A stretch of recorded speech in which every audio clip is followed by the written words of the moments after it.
Cheers. It's 2025. We're back.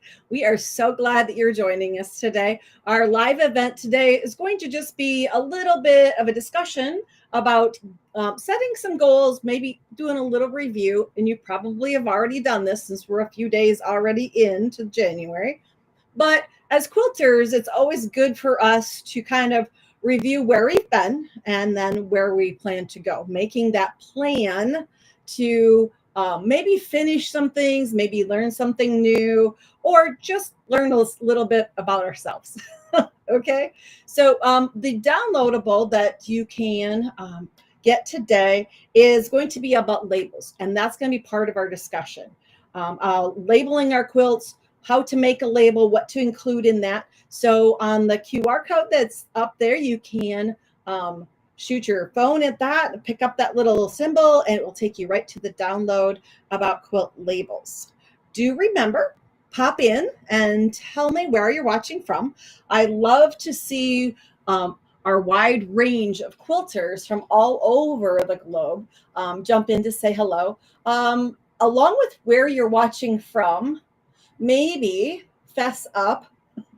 I think last year, instead of really concentrating on getting a certain number of things done, I talked about possibly challenging yourself to learn something new. So if you learned a new tool or a technique, include that in where you're watching from. So if you, for the first time, learned how to do curve piecing, or you used a new trim tool, like the pineapple trim tool for the first time, include that. It kind of, by sharing those ideas and accomplishments with other quilters, it may spur someone else to set a goal or pick a tool or a technique that they have maybe on their list that's kind of in the back of their mind, but it might inspire someone else to learn something new or try a new technique. So let's see, we've got Lisa saying good morning from Wisconsin.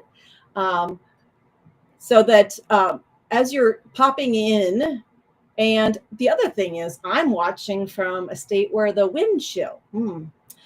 When your first weather experience says wind chill and it's a negative number, that's why I'm in a wool sweater, and probably why I love making quilts, is that it is so cold in the Midwest right now. Corinne says hello from Raleigh, North Carolina, and Susan says good morning from Claremont, Florida, I believe. Okay, so we've got coming in all over. Nancy says, very beginner quilter. Well, welcome from Highland Ranch, Colorado. So we have quilters at the very beginning of their journey. We've got quilters, a lot of us that feel like we're still in the intermediate portion. There's so many things to learn. Now we have some really well-seasoned quilters out there who are our wealth of knowledge, who, when you have a question and you post something to the official National Quilters Circle page, you may get some advice or some assistance very quickly, because there's a wealth of knowledge in our community here. Let's see, we have Nancy's. I'm glad that you are, as a beginner, I'm wondering how you found us. Was it just by accident, or did someone direct you to us? Let us know. Lisa says she learned paper piecing. Wonderful. Now, learning paper piecing, that's a whole new approach. We're used to being so precise about our cutting and then our piecing. And paper foundation piecing is a very different approach. It lets you kind of be close on your cutting, because you're using the paper for seaming and making sure that everything aligns. So paper piecing is a really great adventure. Esther says hello from the Netherlands. We've got, let's see, I got to bring in my computer a little closer here. Good morning from cold Casper, Wyoming. I have a feeling that we are probably both living in the very same cold climate. Linda says, happy Tuesday from Nashville, Tennessee. We've got Pam saying good morning from Phoenix, Arizona. Heather saying hello from Alabama, and is we'll be trying needle turn applique. Now that's an adventure. I have done a little so that I can say I've done it. I've learned from some really great needle turn applicators out there, and I very much value the art of applique. It's just that I love my sewing machine. I don't know if I will ever get good at it. I can play in it a little. My attention span says go find your machine, so I tend to go back to my machine every time. Let's see. We've got Paris saying good morning from Oregon West Coast, Portland area. Diane saying it's cold here in Plain City, Ohio. I've got Diana from Scottsdale, Arizona, and it's only been quilting about 8 months. So you're really new, or 6 months, new at your adventure, and we are glad that you're joining us. You will find so many helpful things on our website. So make sure that you check it out. There's a lot of great videos on techniques, on just those little tips along the way that make quilting so much more enjoyable. Let's see. Others just getting started. Barbara, good morning. Watching and enjoying your tutorials from Victoria, Canada. Wonderful. We are glad you're here. Carolyn says good morning from snowy Illinois. And Janet says hello from Champaign, Illinois. A beginner at age 77, I believe. So, you know what? Quilting is one of those things that we can get into at any point in our lifetime. I dabbled in quilting a little when I was in my, I'd say 30s, I believe. But I had 4 kids, and 4 kids and quilting just was not synonymous at the time. I didn't have chunks of time to devote to patchwork and learning all the skills and things. I was a garment sewer. And so I was making pajama bottoms and repairing garments for people in my community as a seamstress, and later got into quilting. So the one thing I want to do is to remember, when you set a goal for 2025, be reasonable with yourself. Sometimes we get high and mighty ideas of, I'm going to finish all of these quilts that I don't have done yet, because I can create quilt tops a lot faster than I can actually finish them as a quilt. That means the actual quilting process and the binding process. So we tend to get a little ahead of ourselves and realize that life gets in the way. Life is important, not to push those goals to the point you're stressed. Always remember, these are personal goals. You can adjust that. Maybe you said, I'm going to finish 1 quilt a month. Sometimes 1 quilt a month is even a really tough thing to do. So go back in your head and say 1 every other month. It's okay. Realize that those goals are adjustable and fluid. And maybe if you just get 1 done for the whole year, that will be fine. You know, there are quilt tops out there that you will find at secondhand shops and antique shops, and they're just a top because the quilter did not have time to finish it. So how are we any different than that generation, really? There's always something that will not be complete. And I know that better than anyone. I have a small stack, not a large stack, a small stack sitting on the end of my long arm that you all have seen. If you are new to the show, you can go back a couple of years and you'll see the stack that I have. I've added a couple to it this year, and I will show them to you before the show is over. They are on my goal, these 2, to get finished so that I can share the patterns with you. Sometimes having that deadline in your head does help us get things accomplished. So let's see, who else do I have here? I think that's, we have Denise from Johannesburg. Good advice. We get smarter as we get older, and that is absolutely true. At least we think so. I'm not sure our kids always think so. They'll get smarter as they get older too, correct? Okay. The one thing that I want to talk about is, if we get into finishing those quilts, is that we need to label them. A lot of times we get done with a quilt and we're ready to gift it. We send it on its way. And then we remember we didn't label the quilt. And the main reason for labeling is because we won't remember years later why we made it, who we gave it to. They won't remember who was it given, who was it created by, and when was it given. So it's always a good thing to label a quilt. And that's what your download that you have access today will talk about. It talks about the different things that we would include on a label. And I have a couple of labels here that I've created. One actually needs to go on this quilt later today because I created it and they haven't stitched it on.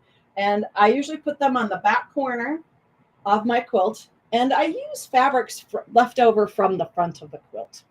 A lot of times I want to frame out my little centerpiece where I've done my writing. And so the quilt label kind of coordinates with the actual quilt itself. Now, the recent story that I want to share with you is that I have a granddaughter coming here in a few weeks. And for the baby shower, I made a quilt. And I think I even showed it showed it on the show here at some point before the baby shower. Well, anyway, I sent it off, gave it to my son and my daughter-in-law. And the next time I saw them, the first comment was, "We love the quilt, but what happened to the label, Mom?" So once you teach those around you that you will label the quilt, they will at first always look to see what the label has on the back of the quilt, what message you've put there. Maybe a lot of times I'll put a little special message on the back of the quilt for the recipient of the quilt. And I looked at my son and I said, well, I can't label it yet because I don't know her name. And they have kept the name secret. So until she arrives, that label cannot get finished until I can put her name on the quilt. And one thing that I usually do is create the label, complete it, and then stitch it onto the quilt. I don't trust myself to make the label, leave a space for handwriting, put it on a quilt, and then add it later because I know that I will mess up spelling or spacing or something along the way. So those, especially ones done for babies or anniversaries, graduations, anything like that, I tend to want to make sure that all my spelling and everything's right before I get it put onto the quilt itself. So Barb says, good morning from Central PA. It's very cold here also. Getting ready to stay inside and put on the long arm, put something on the long arm. That's what I need to do. But I also have a client dropping off a quilt tomorrow. So the war of the worlds, will it be the client quilt first or one of mine? That sometimes can be an issue if you're a long armer that works for other people. Nancy says, hello from howdy from Texas. And she learned how to quilt as you go on the long arm. That is great. That's a great technique to learn. Quilt as you go, so you don't have to deal with a huge quilt all at one time. Betsy says, hello from Rhode Island. So we're glad that you're with us. Let's see. Is there anyone else that's Darla from Sioux Falls, South Dakota? It's snowing there. Well, I'm happy to say you can keep the snow. We know that there's more coming, but I think it's going to brush Iowa, and we will not get it again this time. So we've been kind of lucky. Whenever I go to make a quilt label, I'll bring in the things here that I use. I tend to want to pick a solid piece of fabric for the center, for the wording part. I know that there are times when we use like a white on white or cream on cream as maybe the background of our quilt. Those tend to be really hard to either write on because of the ink layer or to print onto. And if you're going to put something through the printer, fabric has to be prepared for dyeing with chemicals. Some people don't want to be adding extra chemicals to their quilt. That's totally fine. I use archival friendly ink pens that are permanent when I do mine. You can purchase, and you can read more about this from our website about how to print onto fabric. There are sheets of fabric that are paper backed, prepared for dyeing fabric that you can send through a printer so that you can plan your message ahead of time. and that on the computer screen, get it to the size you want, then send that fabric through the printer and it will print directly onto the fabric. But the fabric has to be prepared for the dye in order to be set. If you try to just write on fabric that's raw cotton and not prepared, it will wash out. How do I know this? I've tried it.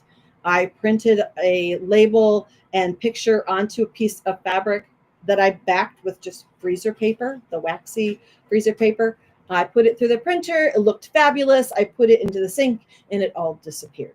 So that fabric has to be treated before you print on it if you want that message and the image there to survive laundering. And most quilts are going to be laundered at some point. So make sure that you pick a fabric, a solid fabric, something that you can write on or draw on as the base of your label. A white or cream is the best. So I tend to keep a yard or so of each of those fabrics because my labels are small. But that way I can coordinate either a cream color or a white color as the background for the label that I want to create. And I have one piece here that's already been cut. And we are going to back it with freezer paper so that you don't get shift when you try to write on fabric. Whenever you try to write directly onto fabric, the tip of the pen will tend to drag on the fabric, and then your handwriting starts to look a little older than you want it to, and you'll get a nicer finish if you can back it with a bit of freezer paper. Now, freezer paper can be purchased at the grocery store in the aisle right alongside of wax paper, aluminum foil, and the garbage bags. It's usually a big roll, lasts a lifetime. You can also purchase freezer paper prepared for doing like applique types of things, and there are pre-cut sheets, and you can get them online. You can get them at your local fabric store, but make sure that it says freezer paper with a waxy coating on the back. Now, if I hold this up to the light, I'm not sure if I can get the gleam there. You can see the shiny finish. That's the waxy plasticky backing on that will adhere lightly to the back of my fabric so that I can write across that. It can be used a couple of times. This one's probably been used 2 or 3 times already. I'm not sure if there's enough waxy coating there to adhere to the back side of it. Let's see. Let's get this pressed first so that it's nice and flat and ready to for us to write on. The other thing that I have found is that I know myself quite well, that when I start to write across fabric without a plan, or even with a plan that's just in my head, I will misspell something, or I will get my spacing off a bit. So once I have my fabric ready, I've got my freezer paper here. So that will be one step. The other thing is I tend to go to my computer and I print out ahead of time the message or the information that I want to include on the quilt. So I have printed that out in, I think it was about a 15 point. The size of the type can be variable in order to make it so that you can trace it. Okay. And I did center justified so that all of my information will be kind of brought together to the center. Now you can see on this, it says baby girl Tauke, since we don't have her name yet. This is just a simulation of how I would put the information. Sometimes I will put a long message. Sometimes it'll have a verse. Sometimes it'll say, it'll be created by or made by, and in this case, it's grandma. And then the date. And the date has 2 X's because we don't know her arrival date yet. So this is what I would do ahead of time. And I made my type large enough so that I can trace it once I get my fabric prepared and ready. No, there's nothing wrong with doing just your handwriting also on a label. Sometimes people like to have that kind of personal touch to their label, and it's in your handwriting, which is nice to have also. Okay, I am going to go ahead and put my waxy side to the back side of the label fabric and press that in place. And I usually try to keep that freezer paper all the way to the outside edge just so it makes it a little more stable. You can cut them, pre-cut them to the exact size so that it's ready to go, or you can trim. I don't tend to use an entire sheet of paper so that this will go back in the drawer for another use. And I may even reuse the small piece that I have on the back of the fabric. So, got that as extra. Now that I've got my paper side, my fabric side ready to go, I will put everything onto, and I will trim my label afterward. I tend to want to get that center piece. It's almost like a fussy cut of fabric so that it's, I know that that is ready to go, and then I'll trim it out. I guess I trust my piecing more than my tracing. So let's see. Heather says use 100% cotton. Yes, I guess I use 100% cotton because everything in my quilt is pretty much 100% cotton. I do tend to use a blend of fabric or a blend of fibers for my batting.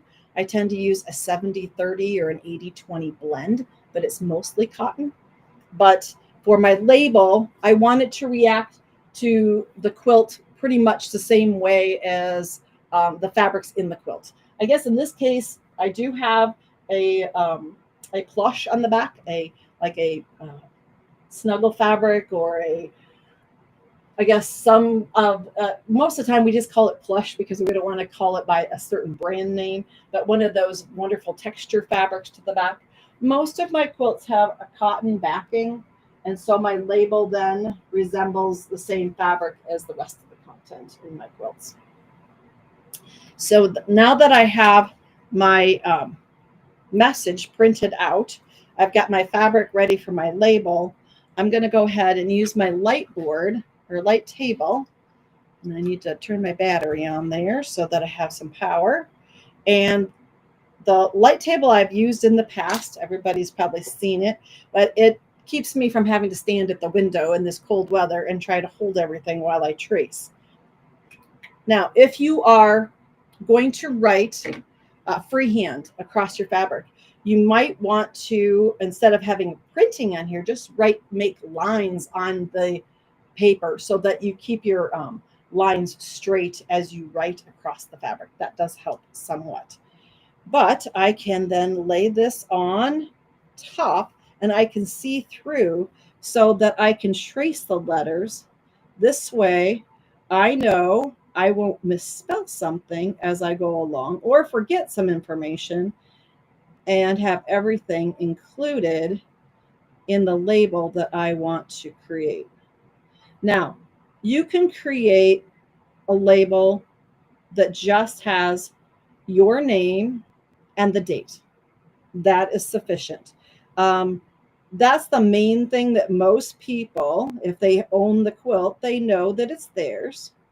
But years later, if that quilt is passed along, the nice part about having the maker's name and date is that there is some clue to the age of the quilt and the maker's name. Now, the reason I talk about these is that I do have a quilt here that I want to show in a bit that is a quilt created by my grandmother. And it has been residing with my mom for years. And as she's passed away now, I have collected that quilt, and I have the history included. We always think we're going to remember all those details, but it gets a little fuzzy as the years go along.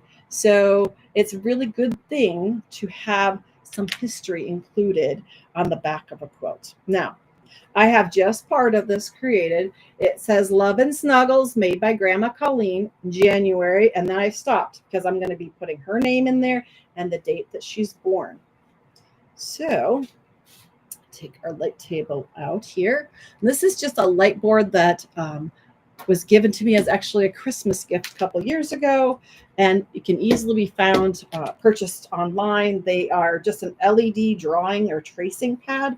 It's very thin, very easy to store, and really helps tracing designs, even if it's embroidery or labels, very quickly. Makes it very efficient. So Patty says she learned a faster way to use jelly rolls for making a rug. Wonderful. We're glad that you found a fun technique that you enjoyed. Wonderful, wonderful. Let's see. What kind of pen and brand am I using? Okay, I've got two different ones here. This one happens to be a pen created by Fons and Porter, and it's made for fabric. It's a permanent pen. And then this one happens to be a drawing and scrapbooking pen. Those are also archival friendly.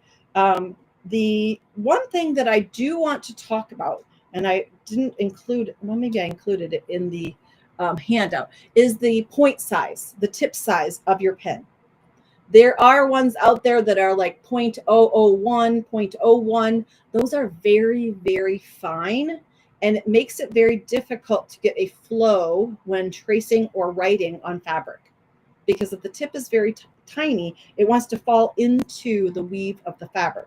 These are 0.5 sized tips. So look for that 0.5 size.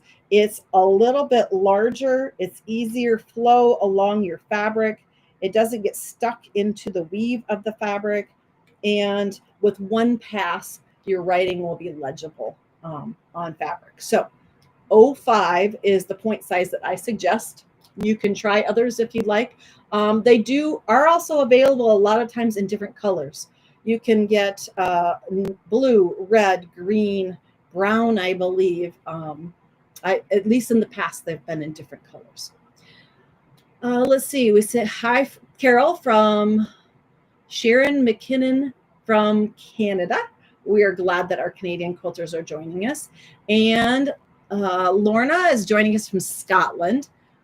I'm going to try hooping some material for the first time to make a label by embroidery. Hey, that's a really great idea. Embroidered labels are beautiful.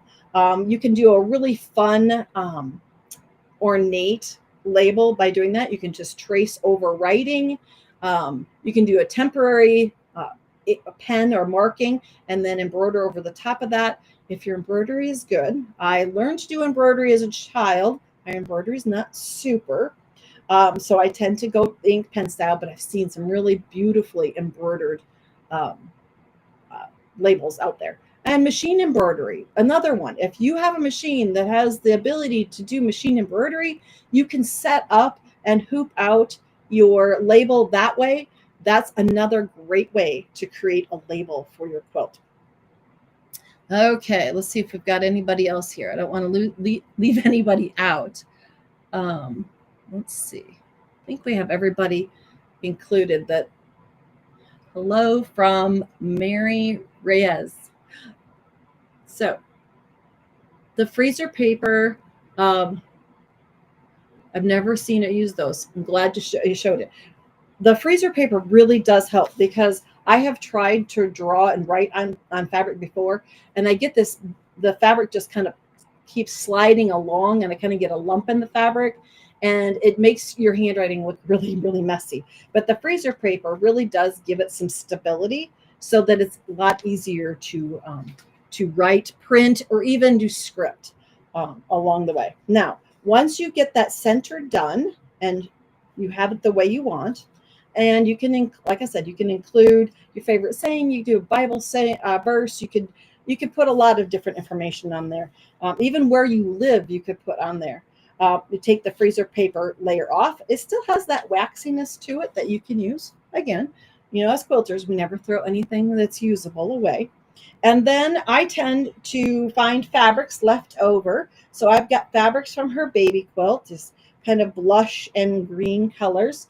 And I will probably cut a couple of different fabrics to make the frame around her label for the back of her quilt. The green polka dot, I always kind of keep in mind, what did I use as the back of the quilt? So the label will appear on this flannel.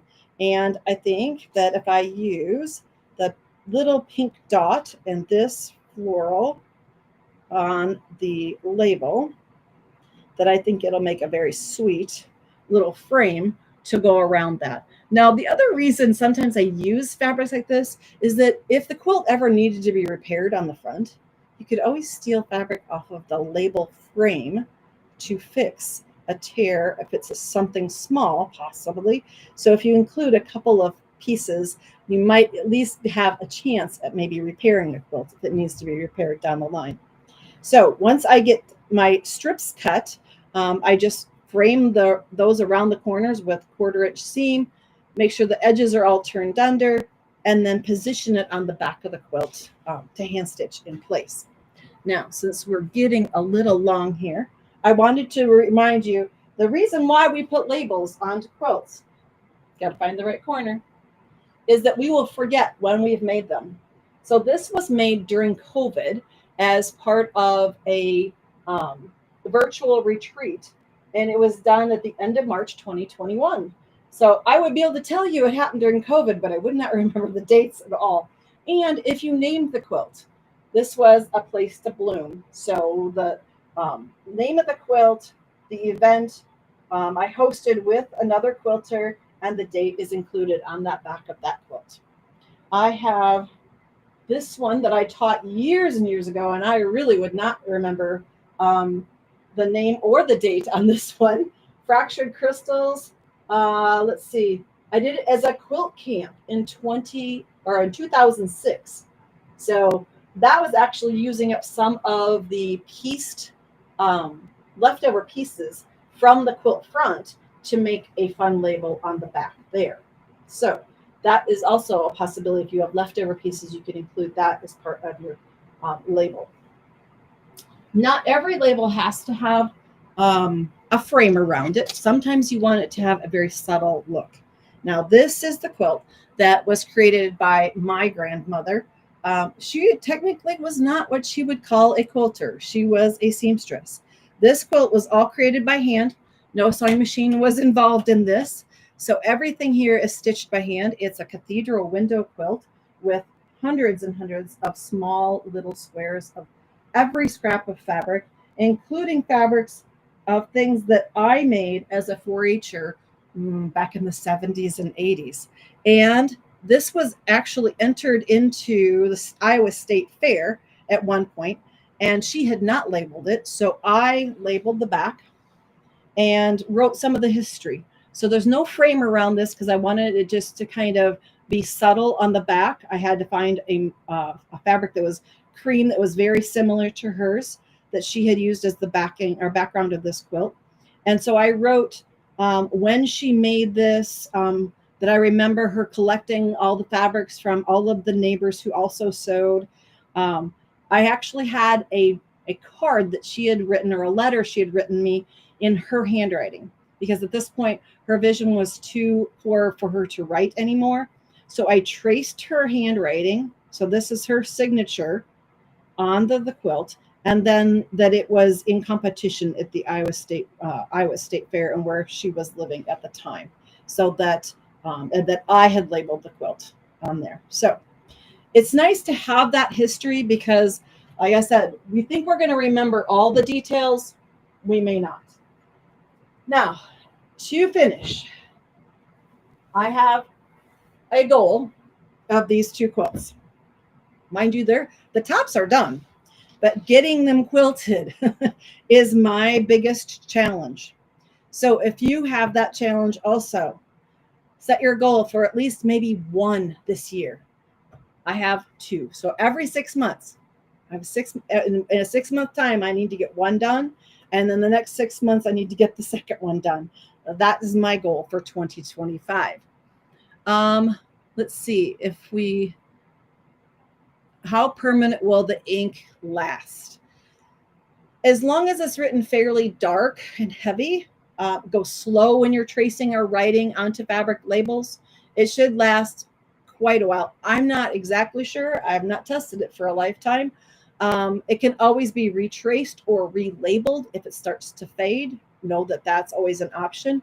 The first label doesn't have to be the only label. So if someone says to you, my label's starting to fade on it, can you replace it? It's an easy thing to do. Nancy asks, when you use a kit to make the quilt, would you indicate something like, oh, yeah, that it was a kit? You can. That's easy enough to do. If it's really important to you that it was a kit and that the person remembers that it was a kit, maybe down the line you want to remember that it was a kit. I chose the fabrics for this, and I didn't remember that it was part of a quilt camp. So it was nice to include that. It's just for my own personal reference. So any information you feel is vital, please include that in the label. But sometimes people just want to put their name and the year, and that's fine. And a label can be fairly small also. It might just be a folded piece of fabric. Let me see here. Sometimes people will take just a simple piece of fabric, fold it over so that the raw edges are to the inside, make it like a tab, like a tag on the back of your shirt. Fold it like this, write just their name and the date, and then stitch this into the binding itself. So it's almost like a tag on the back of your shirt. And that's fine too. If that's all you can get done, that's totally fine. At least it gives the recipient or whoever has it someday a name and a year that it was created. Let's see if there's anything else. What do I mean by treating the fabric? There are chemicals that you can, I'm trying to remember if it's, is it retain or zinthropol? There's a couple of different ones out there. You can Google. Just put in fabric treatment for printing, chemical for printing on fabric to pre-treat the fabric, and it will come up. That we have the discussion. We've also had the discussion, I believe, on our blog at National Quilters Circle. So you can search there, treating fabric for printing, or preparation of fabric for computer printing. Those are all topics you can get to find out that information. And there's a whole discussion about how to do that. That's the value of our website. See, you didn't know there was all these wonderful things that you can search on our website to find out more information, either through a blog or through a short video there. So know that we have that. We're trying to have your back, help you along the way in your journey in quilting. Let's see.